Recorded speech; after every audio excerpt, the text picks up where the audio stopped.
Well, folks, welcome to one more edition of Politics and Radamic. Berto Will is your host. Thank you so kindly for being a part of the show. We're going to have a great show for you today. That debate. Hey, what is it? Hashtag dem debate. Hashtag dem debate. And it was a darn debate, wasn't it? Anyhow, folks, we're going to talk a little bit about that, and then we're going to have the latter part of the show taken over by Rose Williams, who tells her story in dealing her dealings, her victimization by the evil private health insurance company via control of her own health care. Doctors having to have new masters, the health industrial complex. We're going to talk about all of that. But anyhow, folks, what you thought about that debate? What do you think about the debate? I tell you, it was one of the most rigged debates I've seen. But what was so good is when you have truth on your side, when you are in the right, when you are showing that others are nothing more than tools to a plutocracy, there's nothing that they can throw on you that will stick. Nothing. So, I mean, it was amazing. I mean, even when Bernie talked about, Castro was an evil man, yes, but education went up because, they get free education there, and the bot audience screamed. But, before we get into anything, what's the program is going to be? The title of the program is Dem Debate Analysis, the analysis of the democratic debate. Subtitle of the show is, or rather, secondly, a victim of evil private health insurance speaks. That's the title of our show today. What is the subtitle of our show? Rose Williams, welcome aboard. Welcome aboard, my friend. What's the subtitle of the show? The subtitle of the show is The Debate in South Carolina Was an Orchestrated Hit Job on Progressives that Backfired. A hit on progressives that backfired. I know a lot of people don't go into the intricacies, so they don't really see that. They just saw a fear fest of people attacking Bernie Sanders and holding back some on Elizabeth Warren because, they were hoping that Elizabeth Warren would go on the attack on Bernie Sanders, but instead, Elizabeth Warren let El Señor Bloomberg have it. That woman is, when she hit Bloomberg, she hits him where it hurts and where people can understand. So the debate in South Carolina was an orchestrated hit jobs on progressives that backfired. Krystal Ball exposed it well. And secondly, Rose Williams, a victim of an evil private health insurance system, speaks with us as well. Rose Williams' experience makes it clear private health insurance is evil and Medicare for all is the only solution. Rose went from listening to what she was told to taking her own health care into her hands as best that the system allowed. It has made her a proponent and strong advocate of Medicare for all. I have a typo in there. Her experience should scare every woman. Hell, it should scare every American. Again, I state, I reiterate, private health insurance is evil by design. There is no two ways to look at this. Their profits depend on denying you service or milking you for whatever they can get out of you. That's an evil enterprise. That is legal thievery. Legal thievery. The entire healthcare industrial complex is first based on money, with humanity second. Rose Williams' story makes it quite evident. But we have stories. We told you last week about the story about the woman that I met in Nevada while we were canvassing for Bernie Sanders, where her daughter died. Her daughter died. When we talk about our health industrial complex killing people, when we talk about the healthcare system that is sanctioned by many of our politicians, both Democrat and Republican alike, kills. That's what I mean. When they talk about, we can just have a public option, that also will kill. You know why? Because what they will do is they will shrink its possibilities. Okay? So people, I want you guys to listen. I want you guys to listen to what we are going to be talking about. I want you to realize that what we are saying today,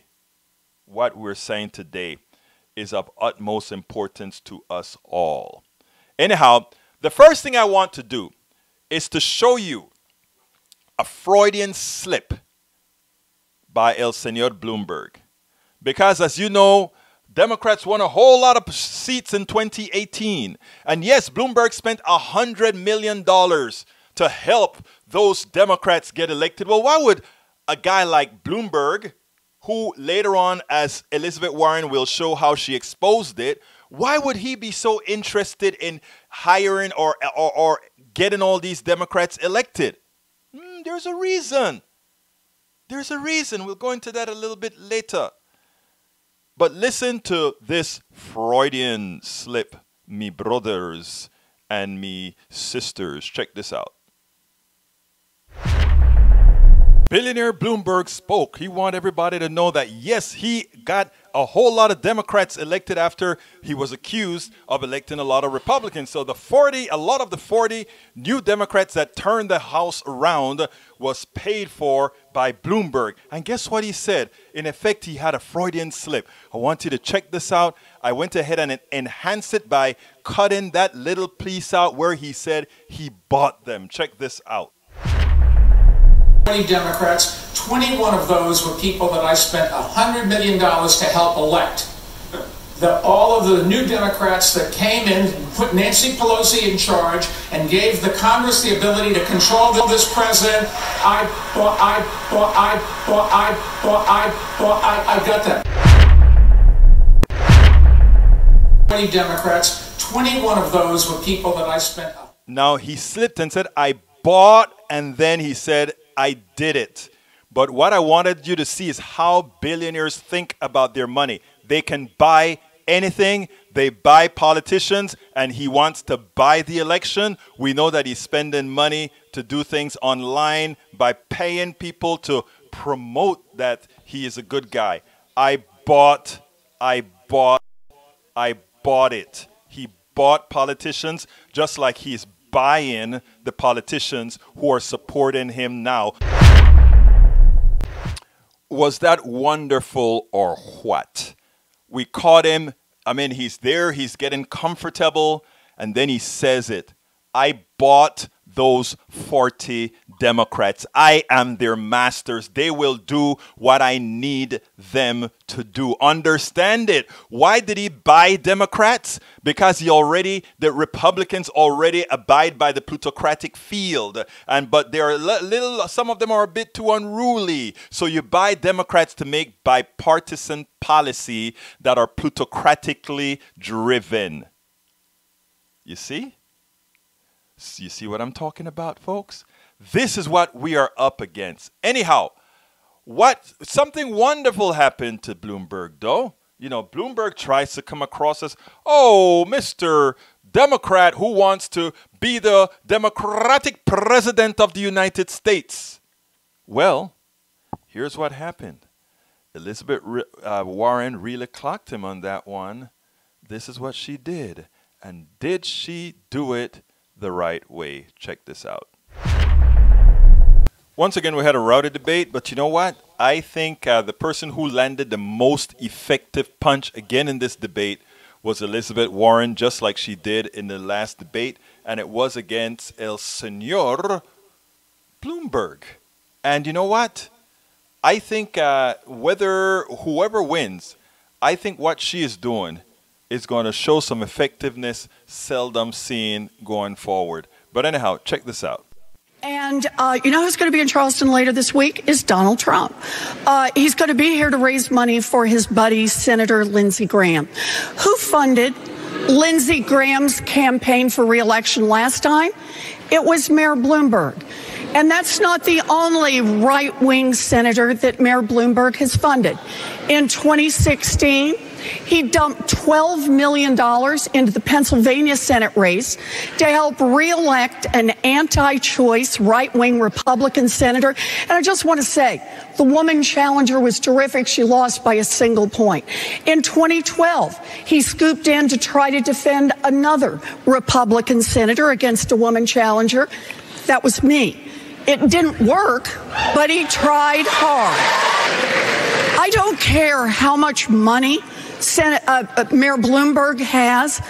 The core of the Democratic Party will never trust him. He has not earned their trust. I will. And the fact that he cannot earn the trust of the core of the Democratic Party means he is the riskiest candidate standing on this stage. All right, Senator. Now, what I found interesting, and not only interesting, but I found it dignified, is that Elizabeth Warren, knowing how close she is in policies with Bernie Sanders, kept most of her attack on Bloomberg.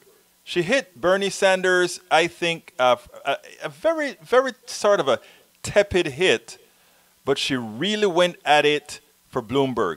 And I think, in effect, it seems to me that she is sacrificing values, meaning that Bloomberg simply must not be the Democratic nominee at her own expense. And that is commendable. That is commendable.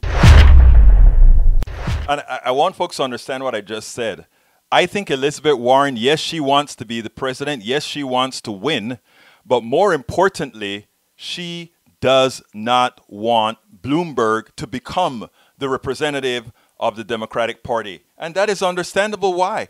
Because at that point, we have from a right-wing plutocratic government to a center right plutocratic government. I mean, if you doubt that, remember when they said, one of the things about Elizabeth Warren has a thing that she likes to call accountable capitalism.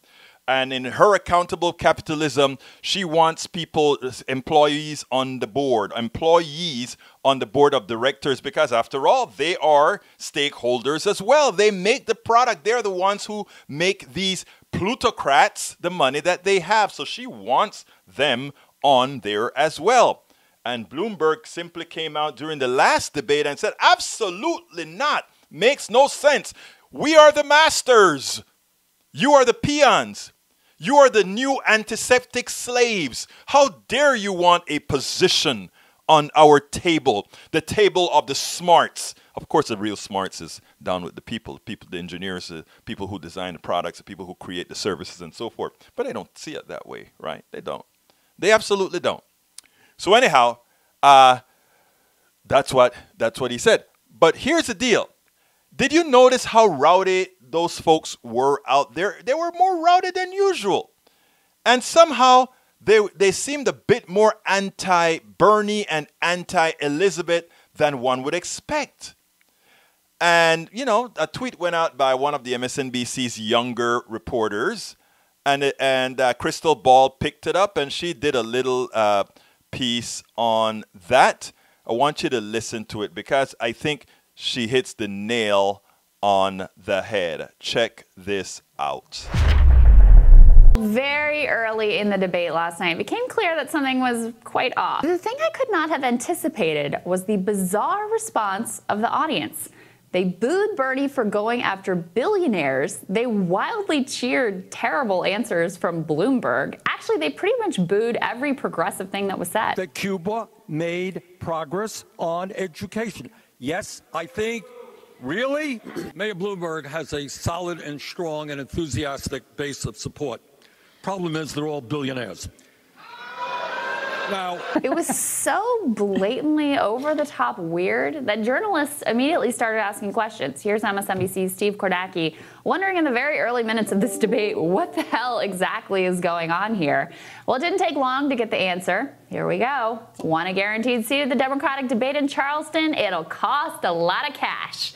The article quotes voters Emily Kiley and Peter Davis, both Bernie Sanders supporters, saying that they searched high and low for tickets. The only way to get those tickets was to shell out literally thousands of dollars to the party to become a sponsor The so-called party of the people only lets people in the room who have the financial means or the connections to casually cough up several thousands of dollars. What a complete disgrace. It was a room full of rich people for whom Bernie is an existential threat to their personal class interests. Not only that, the entire donor class and Democratic establishment despises Bernie because they know he will never be beholden to them. Remember this moment with the New York Times? Look, I don't tolerate bullshit terribly well. And I come from a different background than a lot of other people who run the country. I'm not good at backslapping. I'm not good at pleasantries. If you have your birthday, I'm not going to call you up to congratulate you, say you love me and you write nice things about me. That's not what I do. Never have. I take that as a little bit of a criticism, self-criticism. I've been amazed at how many people respond to, happy birthday. Oh, Bernie, thanks so much for calling. You know, it works. It's just not my style. So much of the animus towards Bernie comes from this exact thing, basically. He refuses to coddle the ruling class, and it completely enrages them. The Democratic Party is supposed to be against money in politics. It's supposed to be about the grassroots people power, supposed to believe that money isn't speech. Yet they never, ever, even for 1 second, even for one debate night, live those values. They're always for sale to the highest bidder, even down to something so small on the one hand, but so essential to our democracy as a debate audience. And then, in the commercial breaks, as if that's not enough, what do we get? A freaking Bloomberg ad, a bunch of pharma and anti-Medicare for all ads. Brendan James out on Twitter assures us that a presidential debate where the audience is rigged for one candidate, whose face and voice then also appear in patriotic tones during commercial breaks, is not oligarchy, which only happens in Russia. Oh, good. I feel so much better now. Very early in the debate last night. Now, she hits the nail on the head. She hits the nail on the head. But anyhow, it is time for us to get to the main attraction, and that is with Rose Williams as she tells her story about the evil health insurance companies and the tribulations that she had to go through. Guys, check this out. This is well worth the time. Welcome to one more edition of Politics and Rant. I'm Egberto Willies, your host. I am honored today to be with Rose Williams, a lecturer at Binghamton University and a Medicare for All advocate, and as well a supporter of politics done right. Rose Williams, thank you so kindly for spending this time with us. We have a whole lot to talk about.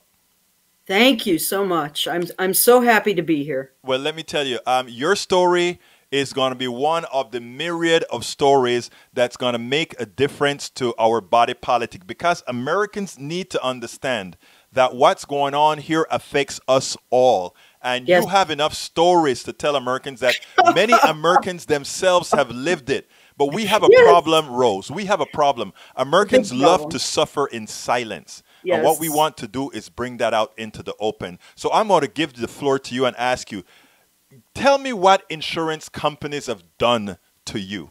Okay, well, I think I'll start with one sort of anecdote. When my youngest son, who just had a birthday Monday, was born, I had to have a C-section, okay? And we put in all the paperwork, and I copied all the paperwork so I could make sure and verify that everything was correct. And I put it in, and a couple of weeks later, we get a letter in the mail saying that our claim was rejected, that the patient was not eligible for a C-section. I was like, what? So I called the insurance company and I said, what's going on? You know, I have this paper here. It says I'm not eligible. What do you mean? And so they tried to look it up and they said, we have no record of anything being sent to us. You know, you're mistaken. And I said, I have this sheet right here. Okay. And they said, well, please resubmit it. So I resubmitted it. Well, I don't want to make I want to make a long story short. This went on for over 2 years. Wow. Over 2 years. And they kept on telling me that my insurance, the letter was, it was rejected, not eligible. And then I would call them and they would say, well, you just didn't submit the forms. You know, I had copies, I sent it registered, all kinds of things. Well, finally, I called, and I'm getting desperate at this point. And I get on the phone with someone, and they said, "Well, I'm looking at this." And I said, "Please, everyone doesn't really want to follow this up. Will you please look up this number, find it, because everyone keeps on saying it was not filed. I filed it a million times." And so instead of just brushing me off, this kind woman looked up the number, right? And she said the problem was that for some reason someone had filed it. Like the paperwork I submitted was correct. Someone had filed it under my husband. Huh. And guess what? He's not eligible for a C-section. Right. Now, this went on for over 2 years. And I mean, you can't tell me that somebody in 2 years did not notice, or I mean, if that was the case, why didn't they come back at us and say, "Hey, this is fraud"? And the question is, Rose, isn't the private system supposed to be more efficient? Oh, yeah, right. And it isn't. I mean, this whole business about private versus public, I work at a state university. And if you see the folks that I work with and how hard we work and how we care for our students and how we spend so much time trying to keep up with current situations and spend all kinds of time, extra time that, we're not getting directly paid for, reading and working to hone our skills. Anyone who says that, "Oh, this only happens in the private sector," it's nonsense. It's absolute nonsense. But there was a period of time there, and it just seems like every time we turned around, we had more and more trouble with insurance. It was hilarious. Well, not really, because we were exhausted, right? We had 2 babies at home, and my younger son tended to get sick a lot. He had a lot of problems. We would send in forms, and we would pay something, and then we get forms back months later saying that we owed this money, and we were getting double billed constantly, and then that takes time to follow it all up. And my own opinion was just that in some cases they were doing this on purpose, because who has the time to follow it up? And in other cases, we had an insurance plan where, they negotiated with the doctors, they negotiated with the hospitals. So there was, if you had this insurance, it was this cost, right? And we would get a letter saying, "Well, your insurance only pays this much, and you owe this." Okay. In cases where it was negotiated, and we would check it out, we would call the hospital or the doctor, and we'd say, "What's going on here?" And they would say, "Oh, they can't ask you for that money because you have this negotiated insurance." And they would just keep on sending bills, and then they would send you to collection agency. And I mean, it's invalid. It was totally invalid. So that went on for quite some time. I'll give you another example before I get into, I suppose, the most serious example. I had to have, actually a couple of little examples. I had arthroscopy on a knee, and I went for physical therapy. And every time I went, I paid my copay. There was one time that the woman who I had to give the payment to, I think she was out sick or something. And I remember at the very end of all this, I couldn't remember whether I remembered to pay double the next time or not. And so a month or so later, I get this bill for $650. Wow. And what is this for? Well, you didn't pay your copays. I said, well, I might have missed one, but I paid all the rest. And we had to go through all this nonsense to prove that, in fact, all of them, and there was one I was missing. All right. So when they finally did all the research and we got everything straight, but this took, days and hours on the telephone, and it's so wasteful. And time is money. Right. Time well, they expect a lot of people to just throw their hands up and say, let me just go ahead and pay it. And that's how, and that's what they do. And we do it so many times. I will tell you, there were so many times where we just did it because we didn't have the time. We had sick kids. We had other things going on. Another thing that happened is I had surgery on my shoulder. I had a bone spur. And during the surgery, apparently, well, this is what I found out later. Apparently, they sliced through my vocal cord when they intubated me. Wow. Yeah. And when I woke up, this is the first time I had surgery where my throat hurt worse than where I had the surgery. Right, right. And I'm telling them there's something very wrong here. Very wrong. I could hardly speak, and my voice, the tones were going all over the place, and it was just crazy. And they said, "Oh well, this happens, right? And then you'll get better in a couple of weeks. Just drink water." And then in a couple of weeks, it wasn't any better, if not worse. And I'm a lecturer. I'm trying to lecture, and my voice is going all over the place, from a croak to a high pitch to, I mean, it was horrible. And so I went to a doctor, and it was like, they deign to have somebody like an ear, nose, throat look at you. And he would only look at certain things. He says, well, it's just probably that after the surgery it was painful and you held your throat a certain way. So I'm going to suggest that you go for vocal therapy. And so they sent me to vocal therapy. And then they said, well, we're not going to cover it, though. Okay, we're not going to cover any of this. Really? Yeah. And it was like $400 to $600. And of course, it didn't do anything because that wasn't the problem. Right. And so, finally, I'm getting really perturbed about this, and it's affecting my ability to communicate. And I said, look, this is crazy. There is something wrong. I don't care what you say. All right. And so they sent me up to an out-of-network person, of course, who was in Syracuse. And he did the thing where they send the tube down your throat. Yeah. What's going on? And he said, yeah, I need surgery. He says, I'm not sure why you have something going on there, but you definitely need surgery.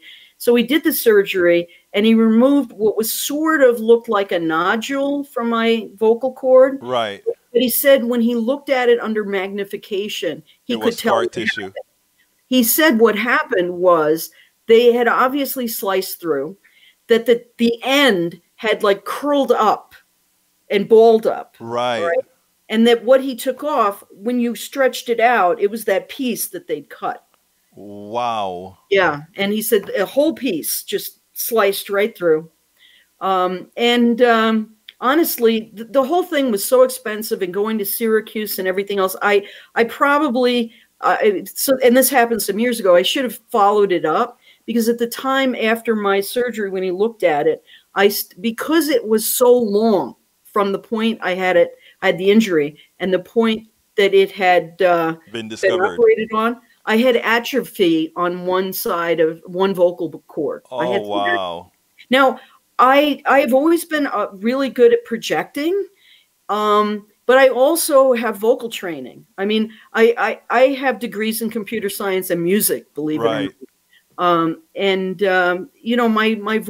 My vocal voice has certainly not come back. Right. That is sad. Which is sad. Yes, and the thing about it is nobody takes responsibility. Yeah, exactly. Now, I think you had a major incident, right? Oh yeah. All this pales in comparison. So I'll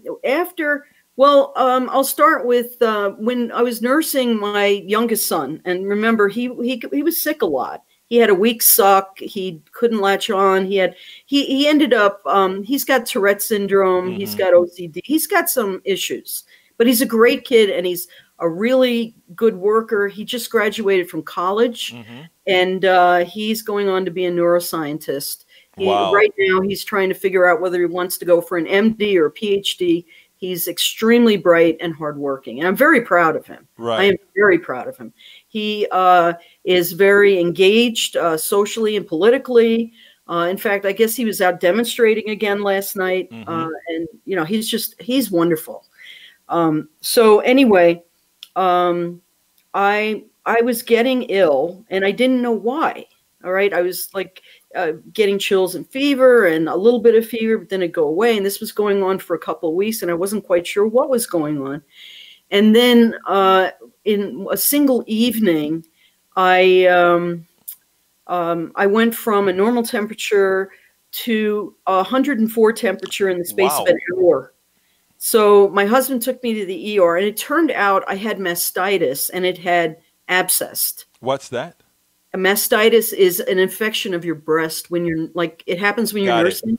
Okay. And it used to kill many new mothers. I mean, it's one of the major causes of maternal death. So you would throughout get the sepsis century. eventually. Yeah. So that happened. And I mean, in this case, they took care of me right away. There was no delay. With the vocal cord, once I insisted that it be looked at, it was a year and a half before I could get in. I had to wait Right. that long to get With in private insurance. with private insurance. You This waited a year and a business- half. Yes, this business that, there's going to be wait times if you have Medicare for all. We already have major wait times. Right. In our area, if you have to see a specialist, you're going to be waiting months. All right, you're not going to be waiting days or weeks, Right. unless it's something really serious. So anyway, I was treated. It was very serious because it got into my blood, and they had to put me on, Strong antibiotics. yeah, like right in your vein, and this went on until like half the day the next day. But I mean, I think I could have died of sepsis at this Right. point. So I recovered, but I kept on having trouble with that breast for a number of years afterwards, and then I for about 2.5 years, I started getting bite-a-bullet pain in the same breast. Mm-hmm. Okay, no problem with the right one, just the left one. And I mean bite a bullet. It felt literally like the alien was in my body and was eating its way out. Right. And I didn't know what was happening. And I went to the doctor and I said, look, I don't know what's happening, but this is unbearable. Whatever it is, it's unbearable. Maybe. And, I had just, I was like in my mid-40s. I wasn't that old. Right. And the doctors try to say, oh, you're probably starting to go through menopause. It's probably just that kind of change. You don't need any treatment. And, I'm like, I'm in a lot of pain. Mm-hmm. But it's like, it's nothing. When was your last mammogram? And when is your next one due? And okay, well, we'll check it then. We'll be sure to check. And this went on, like I said, for over 2.5 years. Just Wow. pat me on the head and say, oh, I'm sure it's not that important, and blah, blah, blah. So finally, I discovered what appeared to be a lump. Now, you may not know a whole lot about this being a fella, but it turns out that, women are supposed to do monthly breast exams. Breast exams, yeah, I And sure by do the know way, that. Yeah. this may save a woman's life, and I kid you not, all right? I used to go for the mammograms and tell the woman, she'd say, do you do your monthly exams? And I would say, why? To find a lump. I mean, I have lumps all the time. They're cysts, right? And she said, yes, but she said, the thing that you don't realize right now is a cancerous tumor feels completely different. And the reason you do the self-examination is that you become familiar, it's all lumpy, whatever, but it feels the same. It's okay. She said, if you ever get a lump that is cancerous and not a cyst, You'll know the difference. she said it will jump out at you like you won't believe. And she said, trust me on this and continue. So I made a practice of doing this on her word. Right. And so November rolls around and I find it's like, oh my goodness, this doesn't feel right. And the other thing she said was, as you go through your monthly cycle, Mm-hmm. it gets worse, and then you have the end of your cycle, and then it clears up, and then it gets worse the next time. Right. And that's normal. If it does that, then don't worry about it. It's a cyst. But if it doesn't, if it remains the same throughout your cycle, unchanging, that's what you have to worry about. So I figured, well, I'm not going to panic. I'm not going to run off and call the doctor. I'm going to go through a month and see what's happening. And I realized that it was just as she said. First of all, it jumped out at me the very first time. Second of all, it did not change. It just, it was like, it was almost like a round eraser. Right. You know what I'm saying? The kind of texture. Right. I remember those, yeah. Yeah. And then, so I called up my doctor and I said, look, you know, I've discovered, I went through what I had done and that how I knew it was different.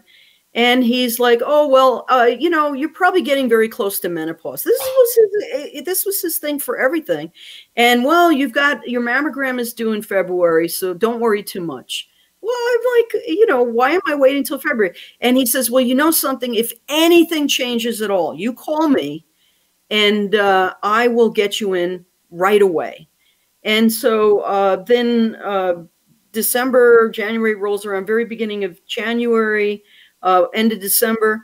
I wake up one morning with that pain, that biteable pain, and I'm clutching my breast. And I realized that, oh, there's not one, there's two. Oh, right? God. And there's a bigger one, you know, on the side. And I'm thinking, oh, my gosh, you know, this is crazy. So I called him up. And again, I get the same kind of thing. Oh, well, it's pretty close to when your mammogram is. Don't worry. You know, he was looking at what his cost is going to be out of. Exactly. Yes. Because the insurance company, if they don't order tests, they get a bonus. Exactly. Also, and I didn't know any of this until I talked with nurses afterwards. The other thing is that he's supposed to not let me get an image or whatever until the time is my yearly time, right? Right. February. Right. And that's why he wasn't moving forward. So the next thing is within days, I get this itching, and it was like making me crazy all on one side, and always all of this stuff always on one side. And I couldn't, this is crazy. What is going on? And then I started getting kind of a red rash that spread all over. And then my skin started turning in one place thick and leathery and pitted. Right. The term is pulled. It was breaking through. It was breaking through. Yeah. And so my skin started doing that. And one part of my skin was getting thick and leathery and pitted. And on the side, it looked like rotted fruit. You know how it pushes. Well, actually, I've seen those things on. I've seen those on when you have breast cancer that isn't taken care of, they break out. I've seen those pictures. Yes. And so I called him and I said, look, this is happening now. You can't tell me there isn't a problem. And he's like, well, I'll call them and see if I can get you in sooner. And he calls me back and he says, no, they're all booked up. They can't get you in, which I found out later was a lie. Yes, it's a lie. That was criminal. Yeah. Yeah. So anyway, I finally had a mammogram on February 14th, Valentine's Day, in 2003. And I said to the woman who was doing it, I says, does this look normal to you? And I mean, she looked horrified, you know, but they can't say anything. Right. So I had the mammogram and I have this letter that they sent me. Oh, congratulations. Your tests were all normal, blah, blah, blah, blah. And, you know, I look like I'm about, you know, like a piece of me is going to fall off. Right. Okay? And he calls me, he says, everything's fine. I said, no, it's not. You know, it's not. He said, well, one thing that it showed is you might have, he used some silly term like a complex cyst or something.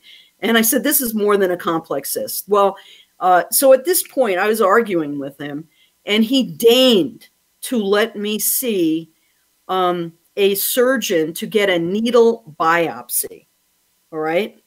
Now, it's obvious I have external symptoms. I knew what it was. And I'm not a doctor. I knew what it was. And so I went for this needle biopsy.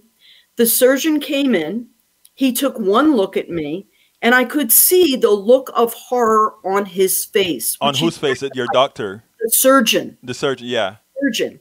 You know, because he's told, oh, he's got to do this needle biopsy. He comes in to do it, and he looks at me. And, I mean, I could see he was just horrified. But, you know, he doesn't want to panic me. He was a very kind, very wonderful surgeon. Okay. Right. And so he. But wait, let me ask you: did your doctor see the breast? No, he didn't bother. He didn't bother. Okay. But again, it's all about what you're supposed to do. What are the protocols? All right. For the money, yeah, exactly.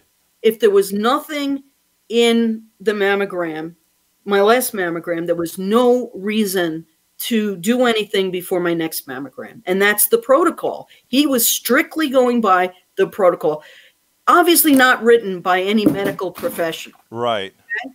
So the surgeon, he looks at me, he says, you know, I'm a little concerned about this. I don't want to do a needle biopsy. I would like to do a surgical biopsy, and we're going to schedule it right away. Wow. Know? Well, I mean, not right away like that day, but right away like the next day they had that they were doing surgeries. Okay. So I got in immediately. All right. Because he knew how serious it was. Yes. I knew what it was. All right. No one had to tell me. So it turns out that, and I'm being just diagnosed. All right. And he tells me afterwards, he says, well, I've got invasive ductal carcinoma of the breast. He said that it appears that it started on my chest wall. He said, fortunately, at this point, they have no evidence that it went back into my lungs. Otherwise, game over. Right. That it grew forward. It grew forward instead of back. And that I also had inflammatory breast cancer because it went into my dermis. Oh, my God. Yeah, and that I was stage 3B or 4 at the point of being diagnosed. And that was because of the ineptitude of your doctor trying to satisfy the insurance protocol. Trying to do what the insurance company wanted him to do. I investigated a bunch of things afterwards. I found out, for instance, that what he had said about not being able to get me in was not true at all. I talked to a bunch of nurses who said, when you find a lump, you have to go in immediately. She said the point of a mammogram is to find a lump before you can. Exactly. You find a lump. You go in. You don't get a mammogram. You have to be treated. Right. You know?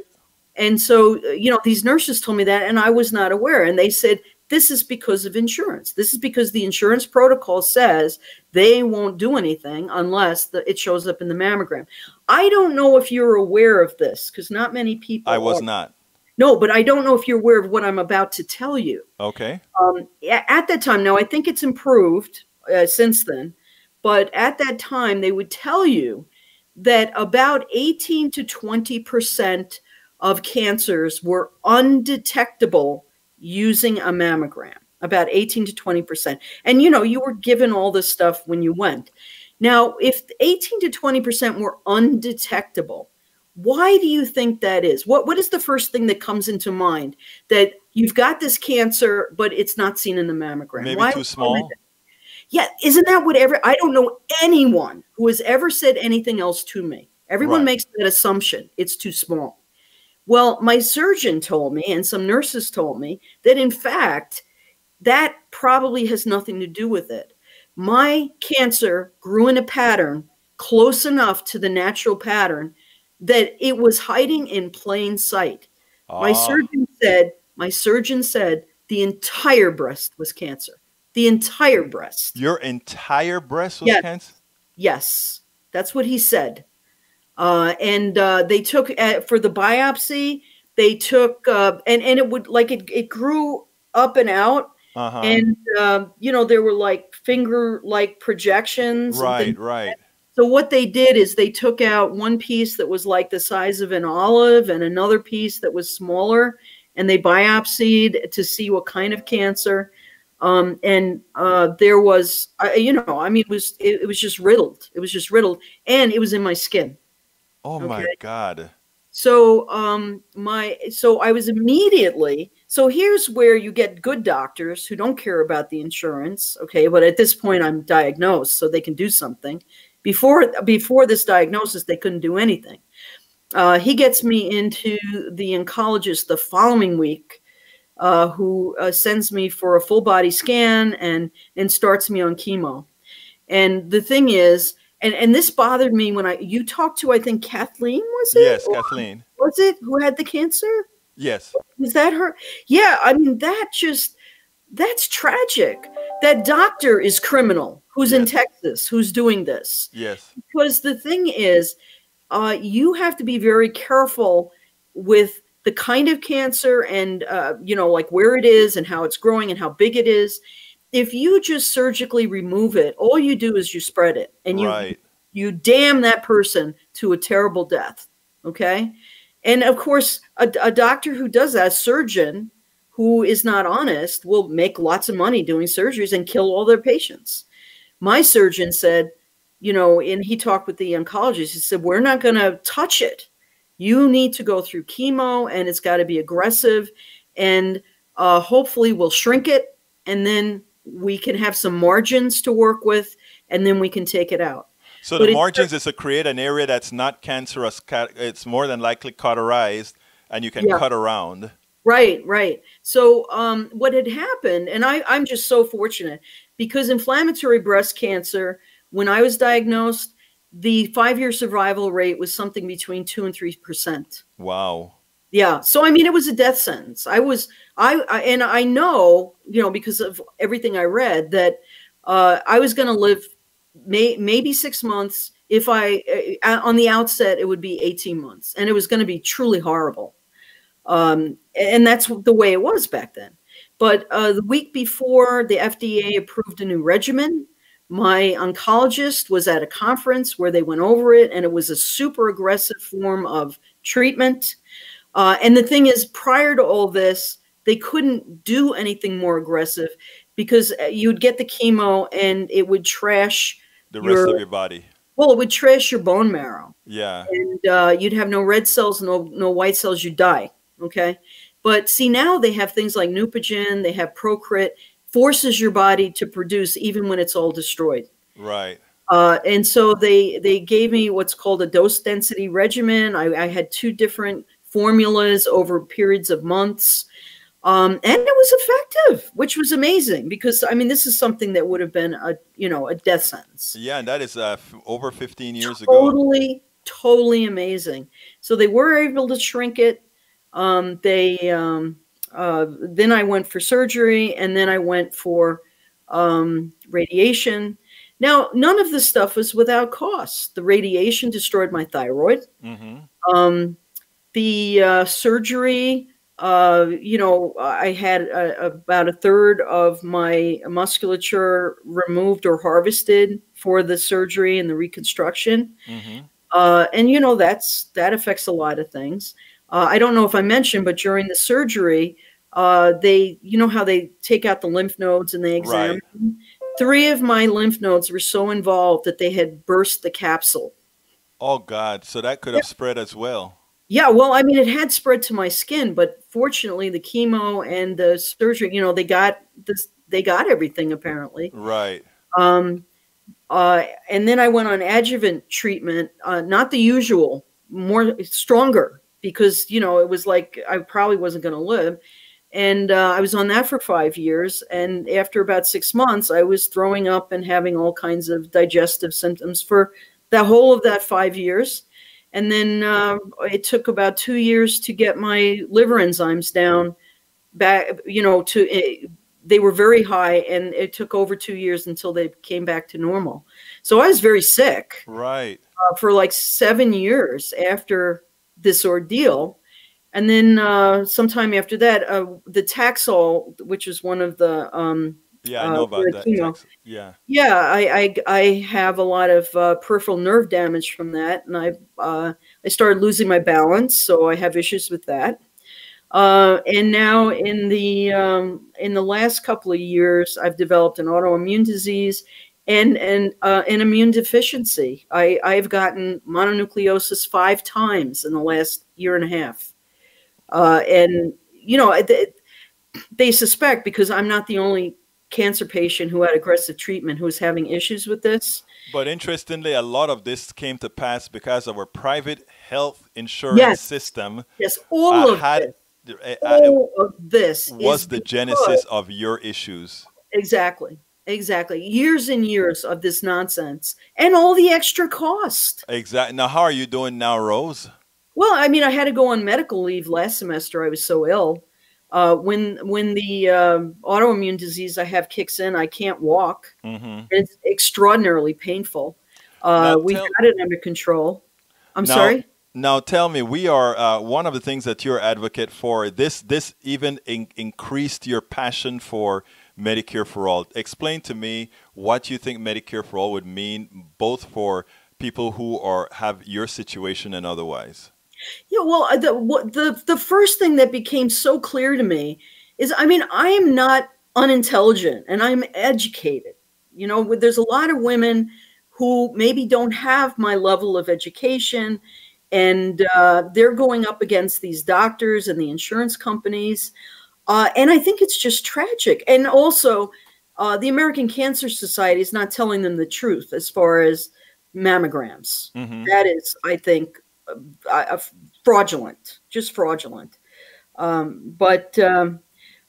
You know, I just feel like insurance companies, they set up these protocols. You have to jump through these ridiculous hoops. Has nothing to do with true knowledge of medicine. I mean, certainly every nurse I spoke to, because, you know, then I was going to the breast center and all this other stuff. And they're like, you know, this is just not the proper way to treat this. And the problem is that this is something that is epidemic now in women. It used to be maybe 1 in 50 women, and now it's like 1 in 7 or 8. I can tell you that of my friends that I went to high school with, had this kind of little clutch of 6 friends. Well, there were 6 of us.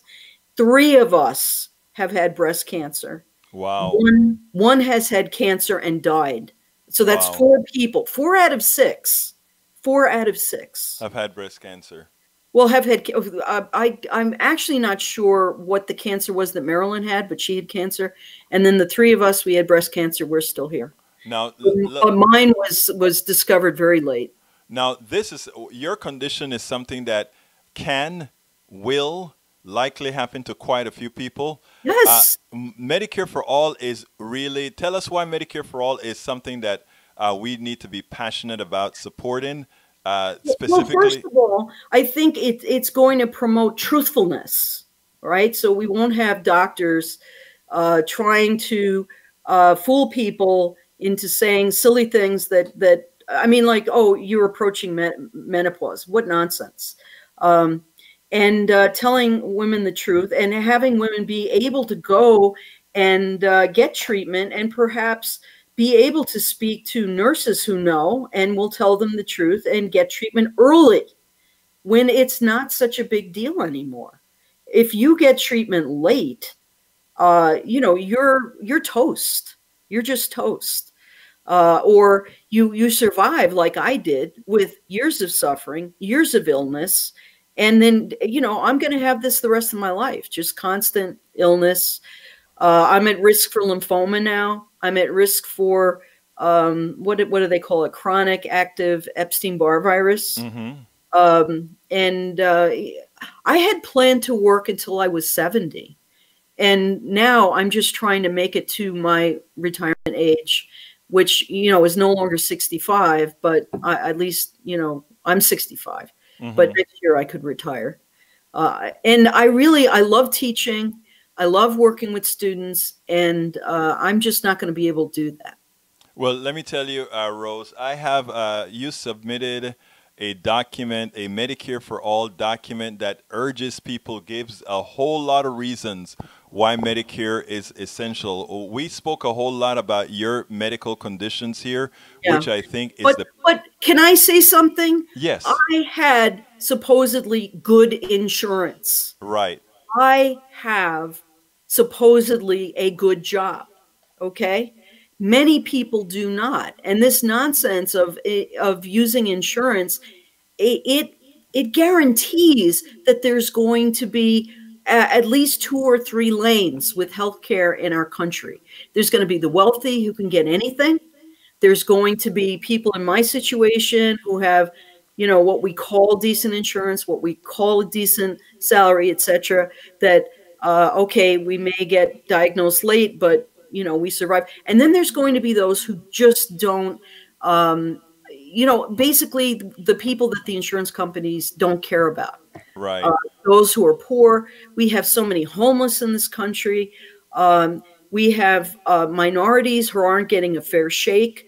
It's all this inequality and unfairness, and it's unacceptable in a country like this. It's just unacceptable. Why do we allow it?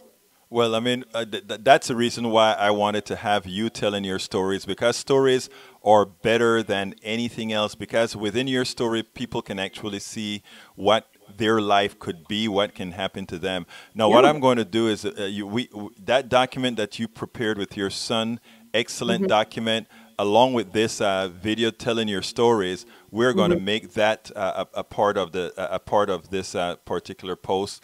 But this is wonderful. I am happy that you're okay, and I'm happy that you're a big supporter of Medicare for All, because we need people like you out there telling their stories, not suffering in silence, so that others will come out as well. So, Rose, if it happened to me, there's so many other women who are suffering even more. More. Absolutely. Rose Williams, lecturer at Binghamton University and Medicare for All advocate. Thank you so kindly for spending your time with us. And thank you. We'll do this again. Yes, we're going to do whatever it takes. Thank you very much, Rose. Okay, take care.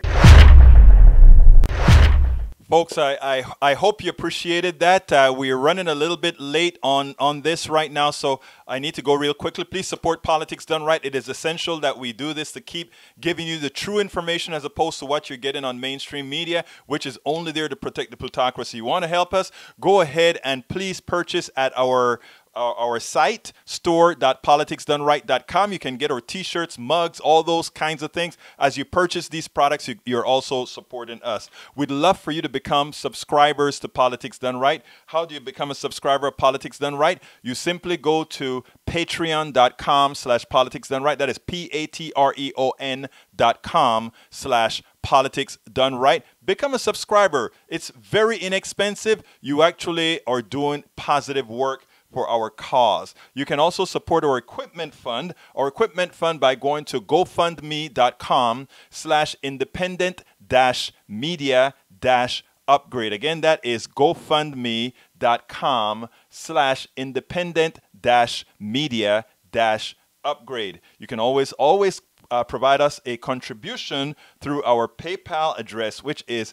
paypal.me/Politics Done Right. Again, that is paypal.me/Politics Done Right. And again, please go ahead to go to our store. We had an issue with our store where they were only shipping with FedEx. We've instituted regular USPS, which makes the prices of shipment a lot less expensive. We got some complaints about that. So that was instituted just yesterday. So visit our store, store.politicsdoneright.com. It's there on the screen as well. Folks, the only way we are going to get things done, the only way we are going to be sure that we are going to change this country is to ensure that going forward, we don't listen to the plutocrats that own the TV stations, that owned our airwaves, but that we, those of us who can give you an independent message, can be funded in such a manner that we can come out and tell you the truth. We are telling your stories. Those of you who have stories, I've asked you to go to info@politicsdoneright.com and tell me your story. Write to me about your story, just like Rose did, and just like Rose we gave Rose an airing on Politics Done Right. We want to do the same for you. This show belongs to you. This is your show. This is for us to make a better body politic. So I ask you so kindly again, please become a subscriber to Politics Done Right. Please become a funder of Politics Done Right. Please shop at our store and find something. If there's something that you want with a logo, or that you want with our logo, tell us, and we'll try our best, our absolute best, to oblige. I hope you enjoyed the program. For those of you who are coming to the program late, remember that you can always go back and see it, and we process it as well to make sure that we have a version on YouTube that is easily accessible. Thank you so kindly for being here. My name is Egberto Willies. This is Politics Done Right, and you know how I end this beautiful baby. I am what? Out!